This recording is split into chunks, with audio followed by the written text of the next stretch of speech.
umujyi wa Ladibela mu majyaruguru ya Ethiopia urimo za kiliziya za kera zivugwa mu mateka ubu zimaze amezi ntacyo zishobora gukora kubera urugomo rwa TPLF yazigabije. Abasirikare 7 ba ONU barishwe ejo kuwa gatatu ubwo ikamyo yabo yari itwaye ibikoresho yanyuze ku gisasu giturika muri Mali rwagati.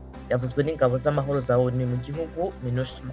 Abasirikare b'amahoro ba ONU muri Congo basinyanye amasezerano n'ingabo z'igihugu kugira ngo bayobore ibikorwa byo kurwanya imitwe yogogoje igice cy'uburasirazuba bw'igihugu. Umujenerali mukuru muri Sudani Abdel Fattah al-Burhan yaburiye amahanga yagerageza kwivanga mu bibazo by'imbere mu gihugu. Ni mu ijambo yavuze ejo kuwa gatatu. Naho minisitiri w'intebe wa Libani Najib Mikati yageze ku kibuga cy'indege mpuzamahanga cya Cairo mu Misiri uyu munsi kuwa kane mu ruzinduko rw'umunsi umwe mu rwego rwa diplomasi aho agiye kubonana na perezida Abdel Fattah al-Sisi.